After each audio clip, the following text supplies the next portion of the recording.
Yeah, I can see it. All right. तो hmm,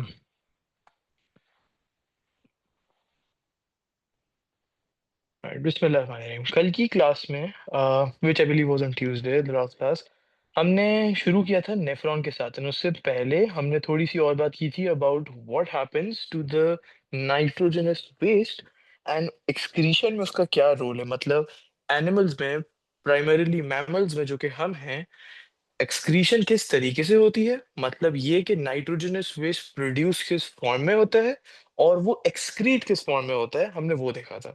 so we understood कि produce वो ammonia के form में होता है, लेकिन इस अमोनिया को यूरिया साइकिल के थ्रू यूरिया में कन्वर्ट कर दिया जाता है।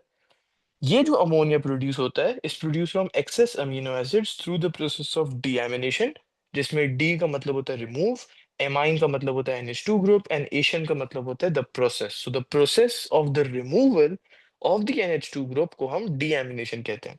और ये उसका वर्ड इक्वेशन थी कि अमीनो एसिड प्लस वाटर, क्योंकि ये हाइड्रोलिसिस की एक केमिकल इक्वेशन है, प्रोड्यूसेस कीटो एसिड और अमोनिया। ये keto acid alpha keto glutarate बन के क्रेब्स साइकिल में यूज होता है या ग्लूकोनियोजेनेसिस में यूज होता है। और ये अमोनिया जो प्रोड्यूस हुआ है ये यूरिया साइकिल के थ्रू यूरिया में प्रोड्यूस होता है और हमारी बॉडी में से एक्सक्रीट हो जाता है in the form of urine. Okay, now we also talked about the urinary system कि उसमें क्या क्या चीजें आती हैं, kidney, ureter, urethra, bladder, blood vessels, and all of these associated blood vessels including renal artery, renal vein, aorta, vena cava, capillaries. We'll look at all of that today. And हमने इस बात पे किया था कि nephron is the functional unit of the kidney. मतलब nephron एक ऐसा स्ट्रक्चर है जो कि a million of those, meaning a million of nephrons are found in each kidney, and this is the functional unit of the kidney. ये वो हिस्सा है किडनी का जो कि यूरिन फॉर्म करता है, and number two osmo regulation करता है। ऑस्मो रेगुलेशन हमने पहली क्लास में देखा था कि it refers to the maintenance of a constant water level in the body. तो नेफ्रॉन के ये दो काम है, ऑस्मो रेगुलेशन करना और यूरिन फॉर्मेशन करना। क्योंकि नेफ्रॉन किडनी में आते हैं तो हम कहते हैं कि किडनी ये दोनों काम करते हैं। Let's start today with drawing the structure of a nephron. मतलब यू शुड नो कि एक नेफ्रॉन दिखता किस तरीके का है। ओके, तो मैं इसको कोशिश करता हूँ बनाने की, एंड देन पेयर वाली जो इसकी डायग्राम है उसको फिर मैं पेस्ट कर दूंगा। सो ओके,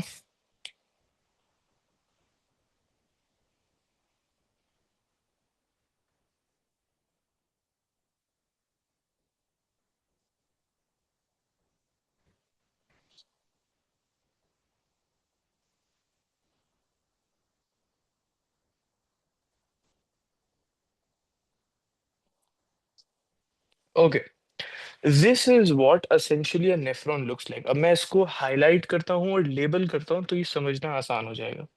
ये वाली जो चीज है, ये यू शेप्ड की चीज, इसको मैं नंबर दे देता हूँ number 1।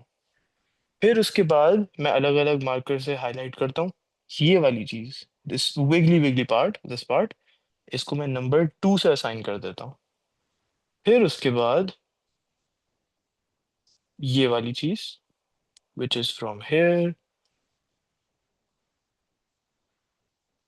To here, I'll assign this with the number 3.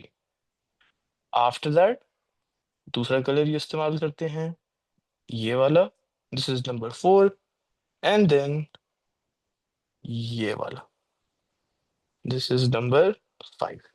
Now ये मैंने सिर्फ एक्सप्लेनेशन के लिए दिखाई है कि नेफ्रॉन दिखता किस तरीके का है। नाउ अब मैं यहाँ पे पोस्ट करता हूँ बिल्कुल इसकी परफेक्ट इमेज जो आपको दिमाग में रखनी है। This is what should come to mind when I say the word nephron. क्योंकि जब तक आपको डायग्राम नहीं आएगी ना, यू विल नॉट नो कि कौन सा प्रोसेस कहाँ पे होता है, किस तरीके से होता है, क्यों होता है। डायग्राम बिल्कुल मेन चीज है जो आनी चाहिए। सो this is what the diagram looks like. This is number 1, ये नंबर 2, ये नंबर 3, ये नंबर 4, और ये नंबर 5। अब इन चीजों को लेबल भी कर लेते हैं। ये जो स्ट्रक्चर नंबर 1 था ना, ये वाला, इस स्ट्रक्चर का नाम है बोमैन्स कैप्सूल। अब असल में it is a U shape, it looks like a capsule. तो हम इसका नाम सिर्फ कैप्सूल क्यों नहीं रख देते? वो इसीलिए and we name it as Bowman's capsule is because there was a scientist name Bowman who discovered this. इसी तरीके से जब ग्रेविटी एग्जिस्टेड एवरीवेयर, राइट? लेकिन न्यूटन ने उसको डिस्कवर किया था, so it's Newton's laws of gravity, it's Newtonian physics. कोई भी चीज कोई साइंटिस्ट डिस्कवर करता है, उनका नाम हमेशा ऐड होता है। So this is बोमेंस capsule. This is the name, the entire name which you should remember. If you just write capsule, वो उसको मार्क नहीं करेंगे। You can remember Bowman's capsule, या इसका एक और नाम भी है रीनल कैप्सूल। अब इसे स्ट्रक्चर समझने हैं हमें नेफ्रॉन के। ये सबसे पहला स्ट्रक्चर है बोमेंस कैप्सूल या रीनल कैप्सूल। अब ये जो मैं रेड मार्कर से हाईलाइट कर रहा हूँ, स्ट्रक्चर नंबर 2, ये क्या है जो बोमेंस कैप्सूल के बाद आता है? थोड़ा इसका विगली टाइप शेप है। इसका नाम है proximal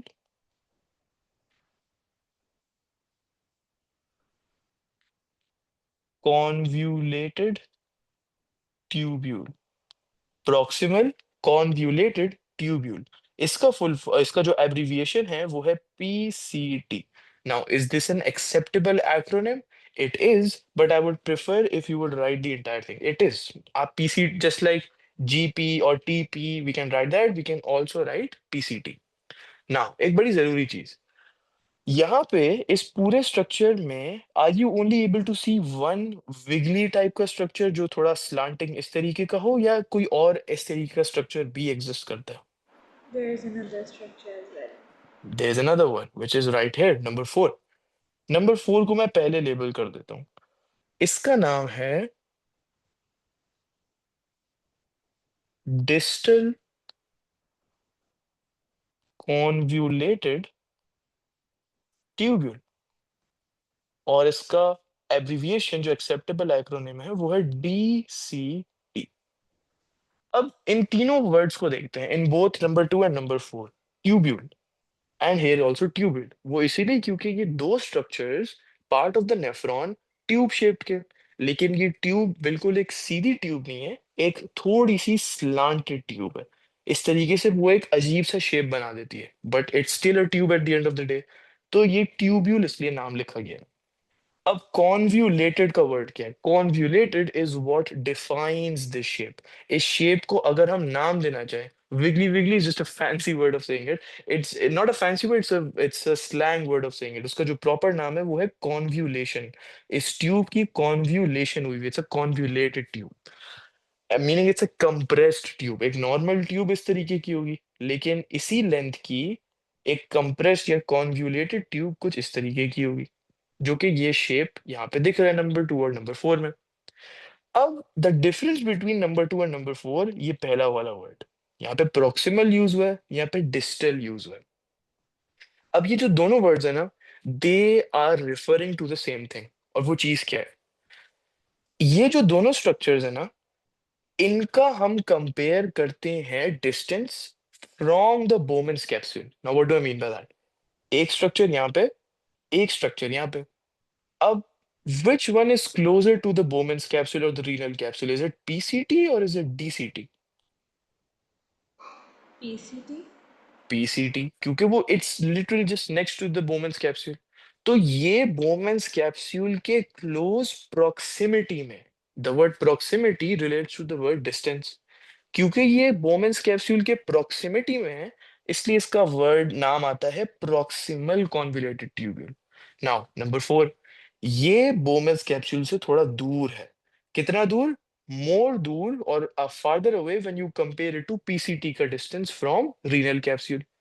PCT to Bowman's capsule is lesser distance, DCT to Bowman's capsule is more of a distance, इसलिए इसका नाम में डिस्टल यूज होता है। सो प्रॉक्सिमल इसलिए यूज होता है क्योंकि ये क्लोज प्रॉक्सिमिटी में बोमेंस कैप्सूल के साथ। डिस्टल इसलिए यूज होता है because it is at a good distance from the capsule. And यहाँ पे दोनों वर्ड्स की वजह एक ही है, based on of their distances from the renal capsule. So ये समझना बहुत जरूरी है। अब ये नंबर 4 जो है, it kind looks like a U turn, doesn't it? It goes downwards, फिर ये एक लैप करता है और फिर ये ऊपर जाता है। It's like a loop. इसीलिए इस पूरे स्ट्रक्चर का नाम है loop of Henley.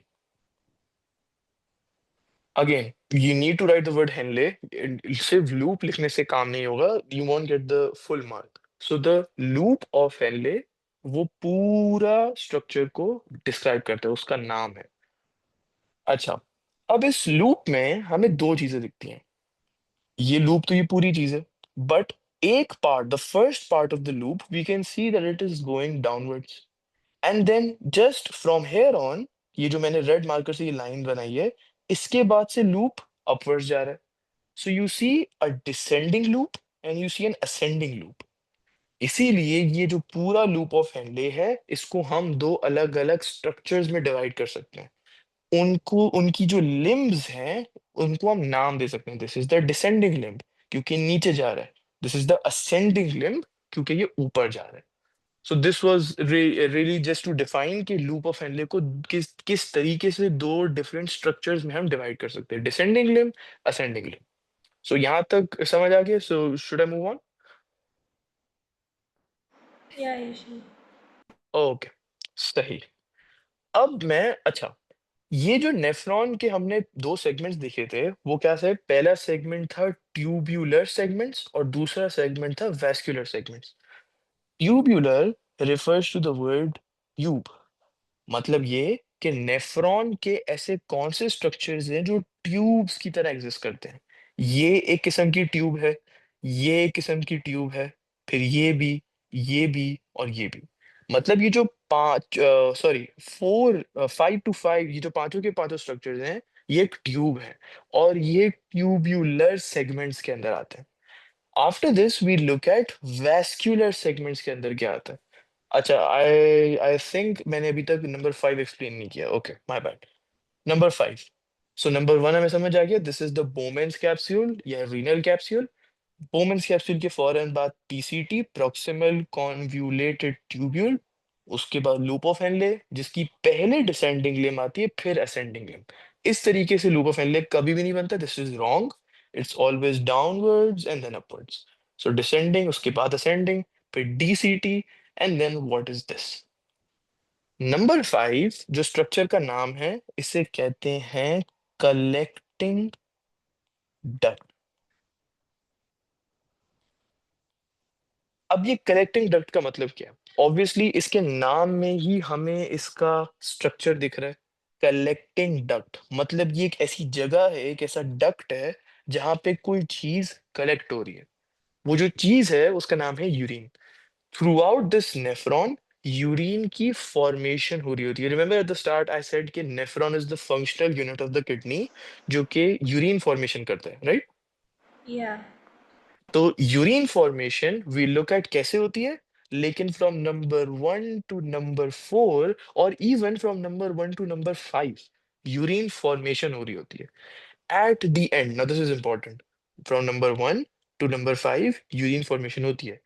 At the end of number 5, before the urine goes to the ureter, it is complete urine, मतलब और कोई भी चीज नहीं है। नंबर 1 से नंबर 5 में प्रोड्यूस हो रही होती है, जैसे ही नंबर 5 में से वो सब्सटेंस निकलता है, it is called urine. So collecting duct का मतलब क्या है? वो एक डक्ट है, वो एक जगह है जो कि यूरिन को कलेक्ट करती है। नाउ, एक कॉमन मिसकंसेप्शन जो बहुत बच्चों को होता है, और वो क्या है? क्या हर नेफ्रॉन के साथ एक अलग कलेक्टिंग डक्ट लगा होता है? नहीं, ऐसा नहीं है। There are thousands and 100,000 of nephrons. All of these nephrons का जो डीसीटी वाला पार्ट है ना, सो सपोज में ये एक नेफ्रॉन है, फिर मैं एक और बनाऊंगा, फिर एक और, फिर एक और, ऐसे tens of hundreds of thousands of nephrons बनाऊंगा।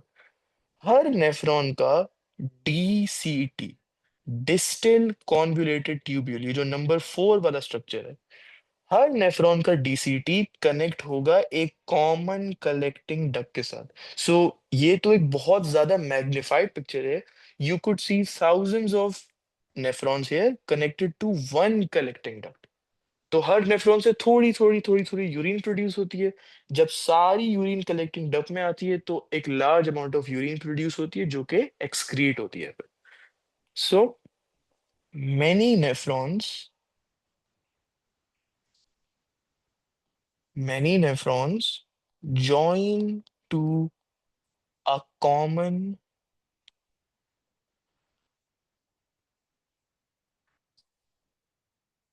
collecting duct. अब एक बात इसमें जानने की बहुत जरूरी है। मैंने कहा था कि एक किडनी में, so we have two kidneys in a body, एक किडनी में मिलियंस ऑफ नेफ्रॉन्स होते हैं। अब मैं ये नहीं कह रहा कि जितने भी नेफ्रॉन्स होते हैं एक किडनी में, वो सारे के सारे एक ही कलेक्टिंग डक्ट के साथ अटैच होते हैं या उसके साथ ज्वाइन करते हैं। So if you are thinking कि वन किडनी के अंदर वन कलेक्टिंग डक्ट, ऐसा नहीं है। There are millions of nephrons, and I would say there are hundreds of collecting ducts. So you see the difference in the number of nephrons and collecting ducts.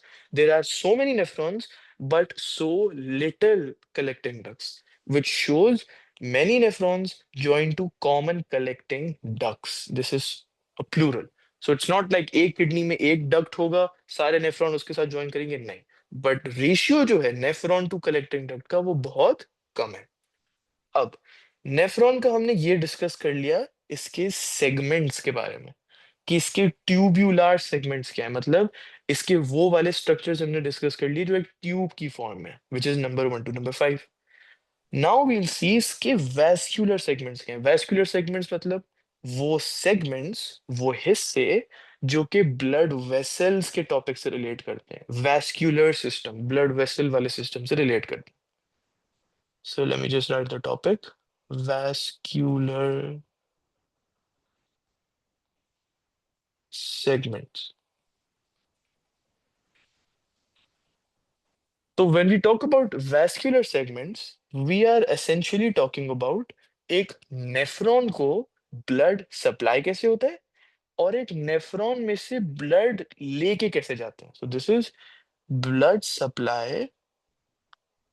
So nephron वो अपनी जगह पे, अब nephron को कोई ना कोई होगा जो ब्लड सप्लाई करेगा, फिर कोई ना कोई ऐसा भी होगा जो नेफ्रॉन में से ब्लड लेके जाएगा। So this is blood supply to and from the nephron.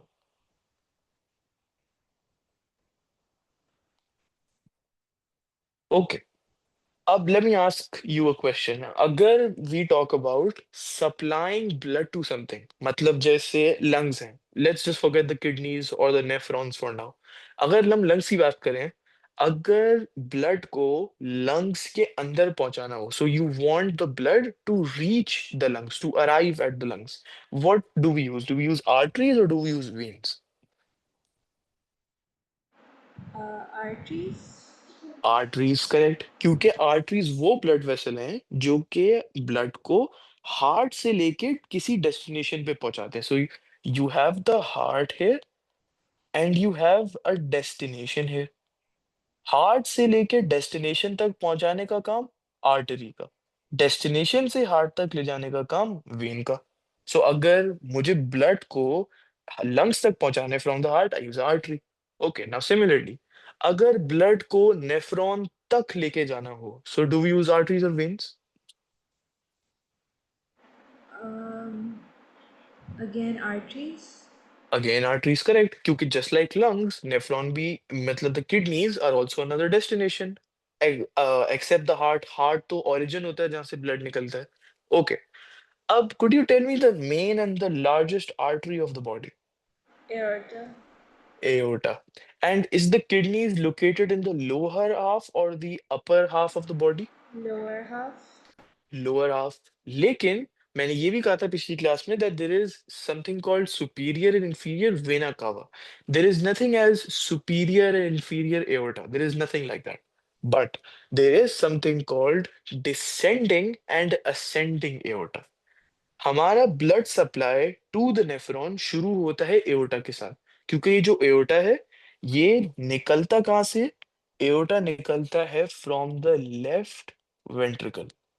सो जब ब्लड लेफ्ट वेंट्रिकल में पहुंच जाता है, it starts to move out of the heart through the aorta. अब कुछ ऑक्सीजनेटेड ब्लड ब्रेन तक पहुंचेगा, कुछ ऑक्सीजनेटेड ब्लड पैर तक, शोल्डर्स तक, किडनीज तक पहुंचेगा। So the body has divided itself into two halves, upper half, lower half. Descending aorta blood लेके जाता है to the kidneys, to the nephrons. तो यहां से ब्लड सप्लाई शुरू होती है। So it starts from the descending aorta. So aorta की बात हो रही है मतलब ऑक्सीजनेटेड ब्लड होगा, एंड डिसेंडिंग की बात हो रही है क्योंकि किडनी लोअर हाफ में होती है। अब ये जो एओर्टा है ये तो सबसे मेन किडनी है बॉडी की। Aorta is the starting path of the blood supply, कि हार्ट से अगर निकल रहा है तो एओर्टा में निकल रहा है ब्लड। लेकिन what is the arteries that lead up to the nephrons? So you get it, अगर हम हार्ट की बात करें तो ब्लड वेसल एओर्टा है, लेकिन it's not the aorta that carries the blood all the way to the nephrons. Aorta breaks down, not breaks down, branches out into smaller and smaller and smaller arteries until it eventually reaches the nephron. So अब ये जो सबसे बड़ी artery है इसको branch out करने का time है, and we branch this out into the renal artery. ये जो पूरा प्रोसेस है कि एओर्टा से आर्टरी उसके बाद क्या होता है, it's important to remember this. So descending aorta, renal artery तक हम पहुंच गए। Aorta branches out into an artery called the renal artery. ये जो रीनल आर्टरी है, दिस इज अ टर्म, ये एक आर्टरी का नाम है जो कि यूज होता है when we are talking about the kidneys and the liver. तो जब किडनीज या लिवर तक हमें ब्लड पहुंचाना होता है ना, तो लीनर आर्टरी इस्तेमाल होती है। ओके, अब लीनर आर्टरी को थोड़ा और ब्रांच आउट करते हैं। This branches out into smaller arteries. इनका कोई नाम नहीं है, सिर्फ छोटी और आर्टरीज बन जाती हैं। Okay, this further branches out into something called efferent arterioles. अब बिफोर आई मूव ऑन मैं यहाँ पे एक चीज क्लियर कर देता हूँ। There is a difference between artery and arteriole. ये जो आर्टरी होती है एंड जो आर्टेरियल होता है इसमें डिफरेंस होता है। जो वेन होती है और जो वेन्यूल होता है उसमें भी डिफरेंस होता है, तो उसको देखते हैं। Think of the arteriole as a smaller version of the artery. So let's suppose हमारे पास स्मॉलर आर्टरीज थी। इन आर्टरीज को अगर मैं और ब्रांच आउट करूं, अगर इनकी साइज को मैं और ज्यादा छोटा कर दूं, so this will become something called an arteriole. So think of it as a smaller version of the artery. Venule क्या है? Again think of it as a smaller version of a vein. एक vein को जितना ज्यादा branch out करता जाऊंगा, जितना ज्यादा छोटा बनाता जाऊंगा, उतना वो वेन्यूल कहलाया जाएगा। So there are bigger venules, even smaller venules. So this is simply branching out का सिस्टम जो यहाँ पे हो रहा है। एओर्टा से आर्टरी बना, आर्टरी से स्मॉलर आर्टरीज, स्मॉलर आर्टरीज से afferent arterioles. Now in school did you learn the difference between afferent and efferent? Could you repeat? So, did you learn the difference between afferent arteriole and efferent Yeah, we arteriole? did. Yeah. Right. तो वो भी अभी मैं explain करता हूँ, but let me just complete the entire blood supply का system. अब so for now just think of the word efferent as a name of an arteriole, just for now. आगे जाके मैं एक्सप्लेन करूंगा कि efferent हम क्यों लिखते हैं, इस वर्ड की इंपॉर्टेंस क्या है। For now think of it as the name of the arteriole। अच्छा, efferent arterioles में ब्लड पहुंच जाता है, उसके बाद blood reaches something called the glomerulus और the glomerulus. There are different ways of pronouncing it, लेकिन ब्लड यहां पहुंचता है, glomerulus. Now what is this glomerulus? Glomerulus एक नेटवर्क है, मतलब ये एक नाम है which is given to a network of capillaries. अगर हम अभी 2 मिनट के लिए किडनी को छोड़ दें, नॉर्मली जो ब्रांचिंग आउट सिस्टम होता है ना ब्लड वेसल्स का, वो इस तरीके से होता है कि you have an artery, you have arterioles, फिर उसके बाद you have capillaries. This is the general system. Capillaries आती हैं, कैपिलरीज के बाद वेन्यूल्स आते हैं, वेन्यूल्स के बाद वेन्स आती हैं, और वेन्स के बाद देयर कम्स द वीना कावा, और आर्टरी से पहले भी there comes the aorta, and उसके बाद obviously it reaches the heart. This is the basic system जो काम करता है। अब ये सिस्टम को हम जनरल से स्पेसिफिक कैसे बनाएं? वो तब जब हमें डेस्टिनेशन पता हो ना। अब इसका मतलब क्या है?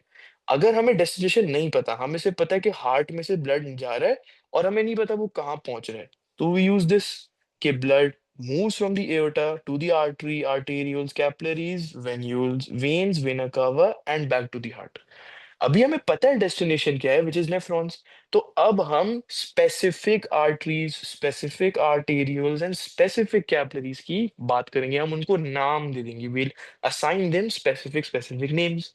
सो फॉर एग्जांपल, हमने यहाँ पे आर्टरी नहीं बोला, हमने रीनल आर्टरी बोला। हमने आर्टेरियल नहीं बोला, हमने एफरेंट आर्टेरियल बोला। हमने कैपिलरीज नहीं बोला, we called it a glomerulus. Now glomerulus is a network of capillaries. So बहुत सारी कैपिलरीज को अगर आपस में ज्वाइन कर दें, वो पूरे नेटवर्क को ग्लोमेरुलस कहते हैं। ब्लड फिर ग्लोमेरुलस से निकलता है and then it moves to the efferent arteriole. Now this word might sound very similar to अभी जस्ट नाउ हमने जो किया, afferent A double F and efferent E double F. इन दोनों वर्ड्स के बीच में एक बहुत छोटा सा डिफरेंस है, which we look at in the very end. अब ब्लड एफरेंट आर्टेरियल में पहुंच गया, उसके बाद वो एक और कैपिलरी नेटवर्क में पहुंच जाता है। उस कैपिलरी नेटवर्क का नाम है पेरीट्यूब्यूलर कैपिलरी नेटवर्क। अब ये एक चीज है which is out of syllabus, मतलब पेरी ट्यूबुलर कैपिलरी नेटवर्क नहीं सिखाई जाती mostly, it's out of syllabus, लेकिन I like to teach this. वो इसलिए क्योंकि ब्लड सप्लाई का जब तक पूरी चीज समझ नहीं आएगी तब तक there will always be grey areas के, अच्छा ब्लड एफरेंट से निकला फिर एकदम से वेन्यूल में कैसे पहुंच गया। सो थोड़े मसले आएंगे, इसलिए I am teaching the entire thing so that becomes easier. This is not efferent, part of the syllabus? ये only the peritubular capillary network is not in syllabus. बाकी everything is in the syllabus. Oh, because we've done this in school as well, the peritubular capillaries. Right, तो ये वाला part syllabus में नहीं है, बाकी सारा पार्ट सिलेबस में। मैं फिर भी चेक कर लूंगा after the class, if it is then I let you know, अगर अगर अपडेटेड में है। लेकिन as far as I know ये सिलेबस में नहीं है। Okay. राइट। अच्छा, ऑब्वियसली हम इन सब चीजों को डिटेल में देखेंगे, अभी सिर्फ एक समरी में बता रहा हूँ। पेरीट्यूब्यूलर कैपिलरी नेटवर्क, यहाँ पे नाम लिखा हुआ है capillary network, it's just the name of the network, peritubular. Blood उसके बाद जाता है इनटू समथिंग कॉल्ड वेन्यूल्स और venules, just like here blood venules में चला गया। आफ्टर गोइंग इनटू द वेन्यूल्स, मतलब अब ये किस में आ गया blood? What was the definition of venules? Could you repeat? What was the definition of venules जो कि अभी अभी हम डिस्कस कर रहे थे, the difference? Basically, it's like the branch of veins. It's like smaller than the veins. Correct, it's just a branch of the veins, it's smaller than the veins. तो जब हम कहते हैं कि ब्लड वेन्यूल्स में आ गया है, सो वी ऑलरेडी नो कि ये ब्लड अब वेन्स की ब्रांच में आ गया। So what I mean by that is blood venule में आ गया। अब ये नेसेसरीली वेन में नहीं आया है, बट वी टेक्निकली नो कि जो वेन का ब्रांचिंग सिस्टम है, उसकी ब्रांचिंग सिस्टम में ब्लड अब आ चुका है। So obviously the next step of the blood is to reach the veins, क्योंकि वो वेन्यूल में तो ऑलरेडी आ गया। जस्ट लाइक वो अगर आर्टरी में आया तो हमें पता है कि अगला स्टेप आर्टेरियोल्स होगा। वेन्यूल में आया, वी कैन ऑलरेडी प्रिडिक्ट अगला स्टेप होगा वेन्स। अब जस्ट लाइक हम स्मॉलर आर्टरीज, मतलब afferent arterioles, this was the first arteriole which we talked about. उससे पहले we talked about smaller arteries. Just like that, when we talk about venules, which is the exact opposite of arterioles, instead of moving to veins, we will move to smaller veins, जैसे the same process जो हम arteries में follow कर रहे थे। Efferent arteriole, उससे पहले smaller artery and then the renal artery, वैसे ही वेन्यूल्स, उसके बाद smaller veins It's just the process is flipped from arteries to veins. Smaller arteries, smaller veins. अब स्मॉलर आर्टरी से पहले था रीनल आर्टरी, स्मॉलर वेन के बाद है रीनल वेन। अच्छा, रीनल आर्टरी से पहले था एओर्टा, द डिसेंडिंग एओर्टा। वहीं पे what's the opposite of aorta? मतलब अगर मैं एओर्टा को एक्सप्रेस करना चाहूँ, उसका जो कंपेटिटर है एओर्टा का क्या है? Inferior vena cava. Inferior vena cava, perfect. क्योंकि kidney lower part of the body में होती है, इसीलिए इंफीरियर वेना कावा काम आएगा। So this is the blood then goes to the IVC, inferior vena cava. This is not an acceptable acronym. यहाँ पे जगह नहीं, इसलिए मैंने सिर्फ IVC लिखा है. You have to write the entire thing, inferior vena cava. So let's just do a summary of what we just did till now. Blood moves from the left ventricle through the aorta. अब blood aorta में निकल गया। ये aorta branch out करता है दो हिस्सों में, असेंडिंग एओर्टा, डिसेंडिंग एओर्टा। अब हमारी डेस्टिनेशन क्या है? नेफ्रॉन्स मतलब kidneys, which is in the lower half of the body. तो डिसेंडिंग एओर्टा में से ब्लड मूव करता है। Aorta is the main artery of the body. It branches out into smaller arteries. The artery जो specific artery है जो कि blood supply करती है to the kidneys and to the liver is the renal artery. So whenever you learn about the topic of liver, kidneys, nephrons, renal covered ना आए, it is impossible. So renal artery further branches out into smaller arteries और ये branch out करते हैं into arterioles. Arterioles is simply a branch of the arteries. अब यहाँ पे हमने arterioles का नाम दिया था afferent arterioles. ओके, arterioles के बाद जो हमने जनरल यहाँ पे प्रोसेस लिखा था ब्लड सप्लाई का, it was suppose to reach the capillaries which it did. Efferent arterioles के बाद blood reaches the glomerulus. Glomerulus एक नेटवर्क है कैपिलरीज का। अब तीन टाइप के ब्लड वेसल्स होते हैं हमारी बॉडी में generally, arteries, veins, capillaries. Capillaries is the smallest blood vessel compare to veins and arteries. इन कैपिलरीज का अगर नेटवर्क बना दिया जाए तो ग्लोमेरुलस बन जाता है। ग्लोमेरुलस से ब्लड निकलता है और वो एफरेंट आर्टेरियल में पहुंच जाता है। अब एंड में मैं कंपेयर करूंगा ए double F and E double F में फर्क क्या है। एफरेंट आर्टेरियल में से ब्लड निकलता है और वो पेरी ट्यूब्यूलर कैपिलरी नेटवर्क में चला जाता है, अनदर कैपिलरी।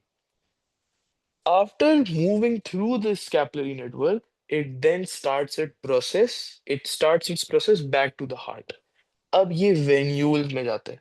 वेन्यूल्स के बाद स्मॉलर वेन्स के साथ कनेक्ट होता है and then it joins up to the renal vein which joins up to the inferior vena cava and this goes to the right atrium of the heart.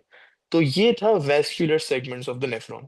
अच्छा, अब compare करते हैं the efferent arteriole versus the efferent, और ये समझना बहुत जरूरी है। क्यों?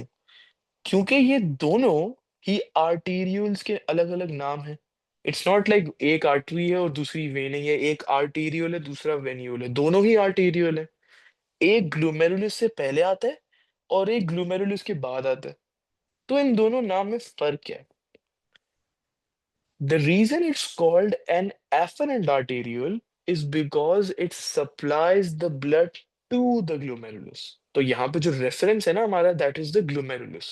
कि ग्लोमेरुलस को ब्लड कौन सप्लाई कर रहा है? एफरेंट। इसीलिए efferent is the name given to this arteriole.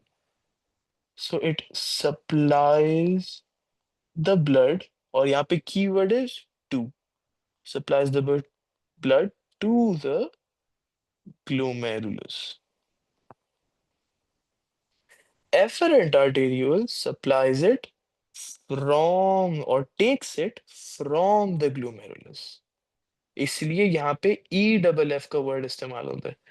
Cambridge को बहुत पसंद है इन ऑर्डर टू डिफाइन, या वो पूछते हैं बहुत ज्यादा कंपेयर करना between very very similar words. For example, glycolysis versus gluconeogenesis, artery versus arteriole, venule versus vein, afferent versus efferent, Golgi body versus endoplasmic reticulum.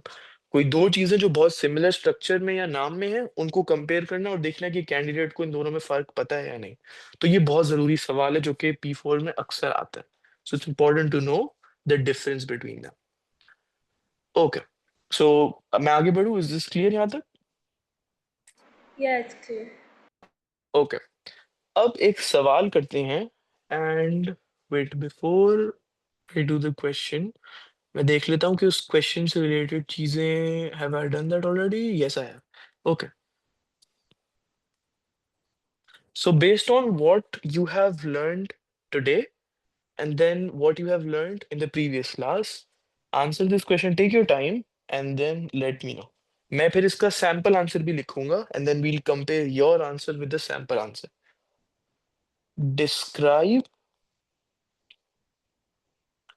the structure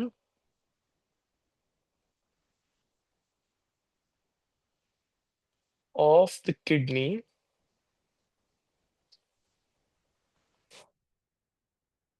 including the associated blood vessels. Now, this is an 8 mark question. ये normally P4 में नहीं आते। P4 में maximum marks 5 या 6 होते हैं। But the reason I am making you to do 8 वो इसलिए ताकि सारे पॉइंट्स आप एक साथ एक आंसर में कवर कर लो, रिवाइज करने के लिए बहुत आसानी होगी। बिफोर बिफोर यू स्टार्ट, अब यहाँ पे all of what we were talking about was nephron को ब्लड कौन पहुंचाता है और नेफ्रॉन से ब्लड लेके कौन जाता है। This is all we were looking at, not from nephron, but this is what we are looking at, blood supply related to nephron. Wherever you use the word nephron, you can use the word kidneys. So, for example, blood reaches the nephron from the descending aorta. Blood reaches the kidneys from the descending aorta. It's the same thing. Why? Nephron is in the kidneys. तो एक ही बात है। तो यहाँ पे जब लिखा है structure of the kidney, you can talk about the three main structures of the kidney. फिर उसके अंदर क्या आता है, नेफ्रॉन, उसका स्ट्रक्चर, फिर blood vessels associated with the kidney or the nephrons, any. Do So take we your tell time and about the kidney shape वगैरह? The हाँ, तो वो स्ट्रक्चर के अंदर ही आता है, राइट? सो वो Right. इस किडनी का शेप आ जाएगा, फिर किडनी के अंदर जो चीजें आती हैं उनका शेप आ जाएगा, और ब्लड वेसल्स का भी जो नाम है एंड जो ब्लड सप्लाई किस तरीके से होता है वो भी आ जाएगा। So it's a big big question, right? So let me know when you are done.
Sir, I'm done.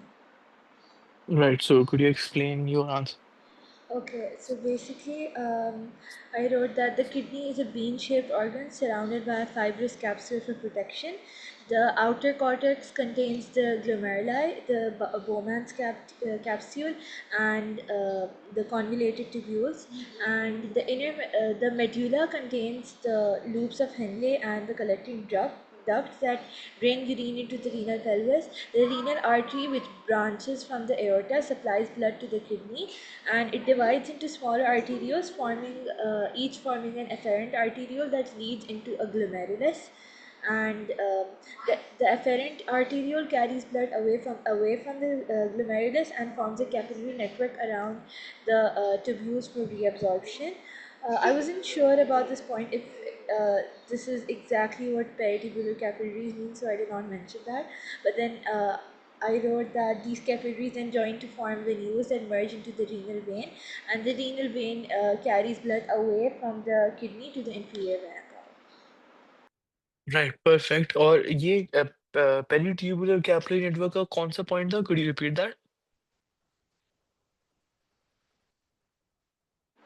Yeah, so basically, I wrote that it like the wait, which one is it? This was like it divides into glomerulus, and there was like the afferent arteriole carries blood away from the glomerulus and forms a capillary network around the tubules for reabsorption. Around the tubules for reabsorption okay right तो अब मैं यहाँ पे paste करता हूँ वो sample answer and then we'll compare to see how your answer compare to the actual one right तो ये आंसर था let's read this through. The kidney is externally covered with a tough fibrous capsule, right? You mentioned this point. Each kidney is supplied by a renal artery, correct, which is a direct branch of the aorta. Each kidney is drained. Now, look at the keyword used here, drained. अब drained यहाँ पे लिख भी सकते थे कि blood is removed from each kidney और blood flows from each kidney. लेकिन यहाँ पे drain का word use क्यों किया है? Because आगे जाके जो जितने processes आएंगे उसमें कुछ चीजों को निकाला जाएगा और कुछ चीजों को वापस भी डाला जाएगा. Therefore, the remaining amount is drained. Now we could write removed, which you did. That's perfectly fine. लेकिन drained एक ऐसा word है which would help you to achieve a higher band वाला mark. So drained by renal vein, which enters into the inferior vena cava. अब kidney के sections में cortex, medulla and pelvis आता है जो कि हमने किया हुआ है. नेफ्रॉन जो कि फंक्शनल यूनिट है किडनी का, इस नेफ्रॉन के अंदर कॉर्टेक्स वाले हिस्से में बोमेन्स कैप्सूल आता है, PCT, DCT and part of the collecting duct. Nephron की जो मेड्यूला वाला है, उसमें loop of Henley and the remaining part of the collecting duct आता है. The part of the nephron which comes under the medulla is the loop of Henle and remaining part of the collecting duct. अब उसके बाद efferent arterial the glomerulus जो कि पहला capillary network था और जो सेकंड कैपिलरी नेटवर्क था पेरिट्यूबुलर कैपिलरी नेटवर्क उसकी भी बात हुई है which you also did so that's why I said कि बिल्कुल परफेक्ट आंसर था. अब ये जरूरी है देखना कि यहाँ पे पेरिट्यूबुलर कैपिलरी नेटवर्क की क्या बात की गई है.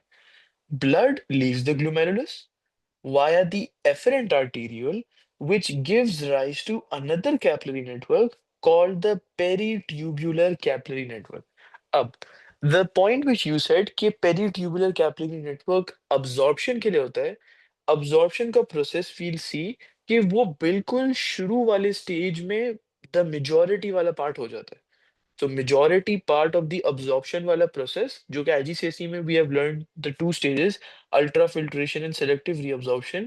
Selective reabsorption का जो majority part है it happens in the earlier structures of the nephron, the earlier parts of the nephron once the substances flow through it.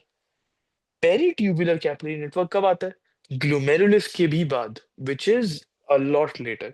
So it's not really used for reabsorption, it's essentially where सारे capillaries जो होते हैं वो बीच में आते हैं. लेकिन if you do want to write कि ये absorption के लिए यूज होता है you could write just a single line about that क्योंकि इतना explain नहीं हमें करना कि ये absorption के लिए किस तरीके की यूज होता है. फिर और भी ज़्यादा कॉम्प्लेक्स चीज़ें आ जाती हैं जो सिलेबस में हमारे रिलेटेड नहीं है and will not go into the details for that. So, what should you write about the peritubular capillary network? Simply, the blood leaves the glomerulus through the efferent arteriole, and this gives rise or it joins up to another capillary network called the peritubular capillary network. क्योंकि syllabus में नहीं है तो even if you right about the function वो mark उसमें obviously AVP का ही होगा and वो भी हमें देखना है कि एवीपी का मार्क मिलता भी है या नहीं so it does not seem like a good option कि एक दो हम सेंटेंसेस अपने जाया करें राइट अब हम अगले टॉपिक पे जाते हैं which is the functions of the kidney इसकी थोड़ी सी मैं इंट्रोडक्शन आज कर दूंगा फिर we'll continue this in the next class कि जो किडनी है उसके फंक्शंस क्या है नाउ व्हेन आई से functions of the kidney I am technically talking about the functions of the nephron because the nephron is the functional unit of the kidney ये बात मैं बहुत रिपीट करूंगा वो इसलिए क्योंकि ये इतनी आसानी से भूली जा सकती है people simply write कि nephron is part of the kidney okay it's part of the kidney but why is it used because it's the functional part of the kidney तो ये यूरिन फॉर्मेशन में इसका पहला फंक्शन है urine को form करने में मदद करने के लिए एंड देन वाटर लेवल को ब्लड में या बॉडी में मेंटेन करने के लिए अराउंड अ सेट पॉइंट जिसमें homeostasis and negative feedback kidney के थ्रू कंट्रोल होती है osmoregulation so these are the two processes जो कि किडनी के फंक्शंस के अंदर कैटेगराइज होते हैं अब ये तो दो मेन प्रोसेसेस हैं कुछ ऐसी चीजें हैं या कुछ ऐसे फंक्शंस हम कह सकते हैं जो कि इतना ज्यादा हम डिस्कस नहीं करेंगे we would simply discuss them as pointers क्योंकि सिलेबस में भी इसको पॉइंट्स के ही उसमें डिस्कस किया हुआ है एज इन एक लिस्ट दी हुई है डिटेल में हम ये दो फंक्शंस देखेंगे यूरिन फॉर्मेशन कैसे होती है ऑस्मो रेगुलेशन कैसे होती है and number three blood glucose concentration कैसे कंट्रोल होती है this is not related to the kidney वो दूसरी जगह पे आएगा अच्छा अब और क्या फंक्शंस है किडनी के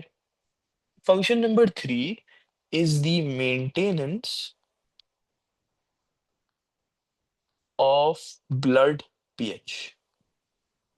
ब्लड के अंदर red blood cells white blood cells and do you remember white blood cells भी बहुत सारे थे in as I believe you would have learn that neutrophils and then the Yeah. Phagocytes right तो white blood cells भी बहुत सारे होते हैं रेड ब्लड सेल्स भी बहुत सारे होते हैं प्लेटलेट्स होते हैं प्लाज्मा प्रोटीन्स होती हैं कार्बन डाइऑक्साइड डिसॉल्व होता है कार्बोक्सी हेमोग्लोबिन होता है all of this is as stuff ये बहुत सारी चीजें होती हैं जो ब्लड के अंदर होती हैं ब्लड के अंदर अगर पीएच को थोड़ा सा भी ऑल्टर कर दिया जाए मतलब let's take a random example if the pH is 6 इसको 6.3 भी अगर मैं कर दूंगा थोड़ा सा अल्कलाइन बहुत सारे प्रोसेसेस और सब्सटेंसेस अफेक्ट हो जाएंगे देयरफॉर ब्लड पीएच को मेंटेन करना इज वेरी वेरी इंपॉर्टेंट क्योंकि ब्लड ही वो ओनली चीज है जिसके थ्रू इतनी चीजें ट्रैवल करती हैं इवन अभी अभी recently we talked about cell signalling में जो लाइगेंड ट्रांसपोर्ट होता है it is also transported through the blood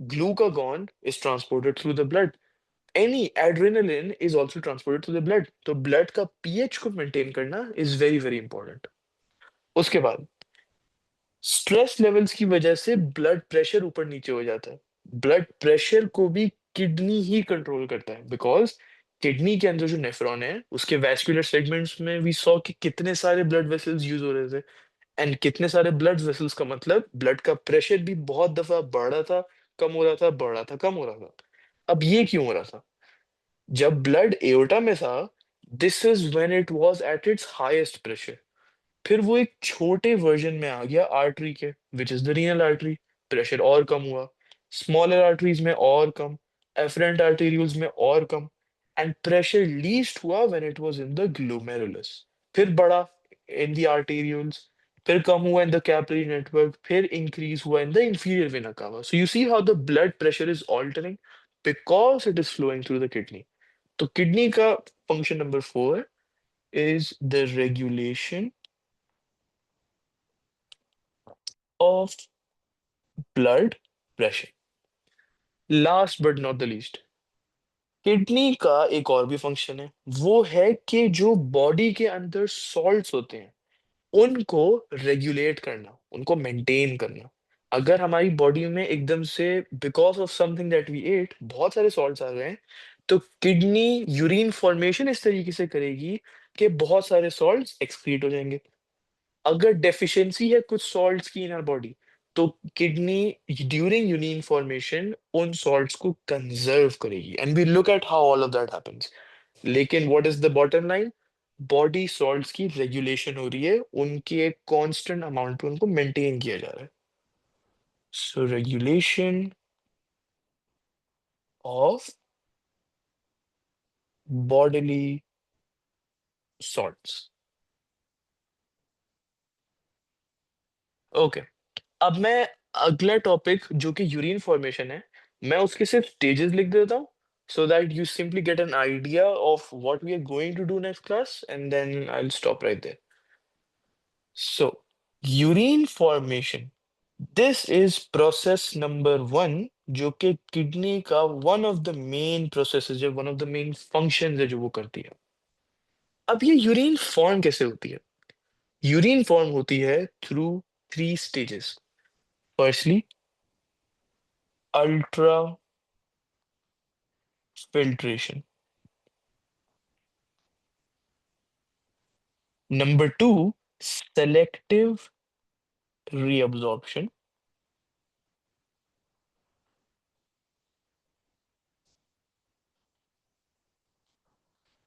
And number three is secretion. अब I talked about urine formation के ये फॉर्म कैसे हो रही है। अल्ट्रा फिल्ट्रेशन और सेलेक्टिव रीअब्जॉर्प्शन, हमने आईजीसीएसई में भी you would have learn this, कि ये वो दो स्टेजेस हैं जिसमें यूरिन फॉर्म हो जाती है।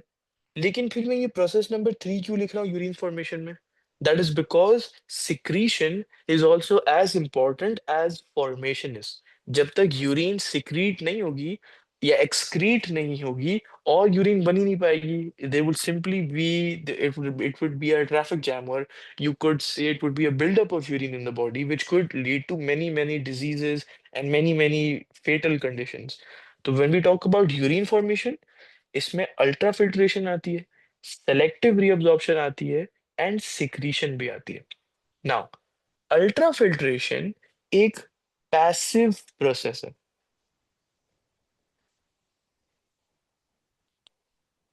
जबकि सेलेक्टिव रीअब्जॉर्प्शन एक एक्टिव प्रोसेस है, और सिक्रीशन भी एक एक्टिव प्रोसेस है। Now what is the difference here between passive and active? Active का मतलब यहाँ पे वो प्रोसेस है जो कि डिफरेंट डिफरेंट कंडीशंस की बेसिस पे चेंज करता है। So let's take an example. Body में बॉडीली सॉल्ट्स बहुत कम है, तो जब सेलेक्टिव रीअब्जॉर्प्शन हो रही होगी, तो वो इंश्योर करेंगी कि मैक्सिमम बॉडी सॉल्ट्स जिनकी बॉडी में डेफिशिएंसी है वो अब्जॉर्ब हो जाए।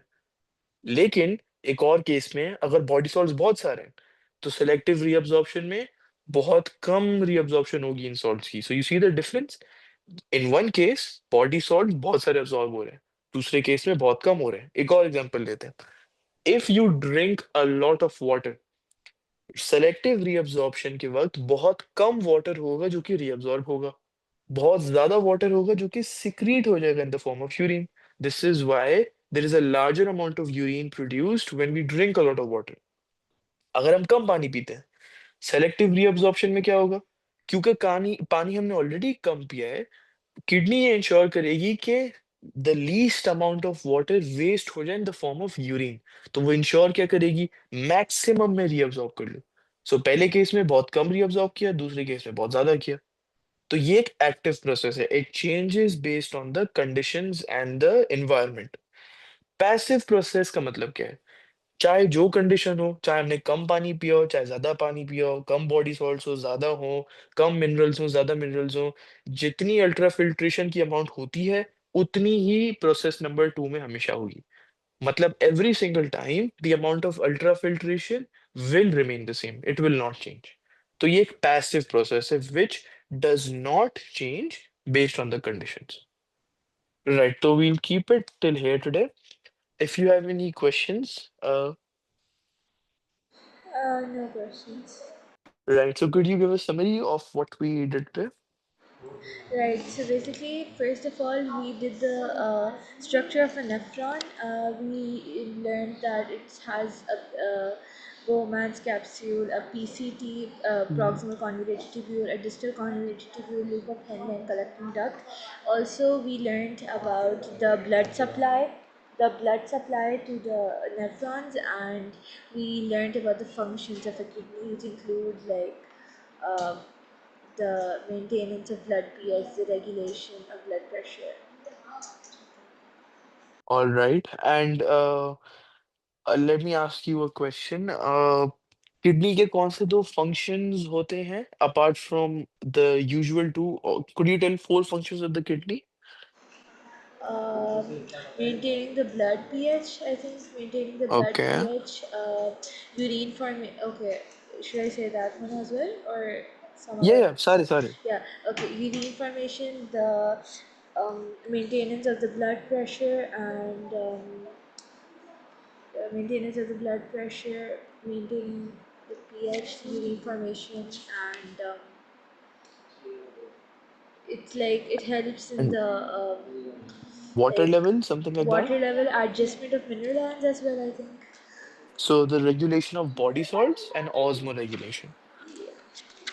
Right. So that would be it for today. I'll see you in the next class, inshallah.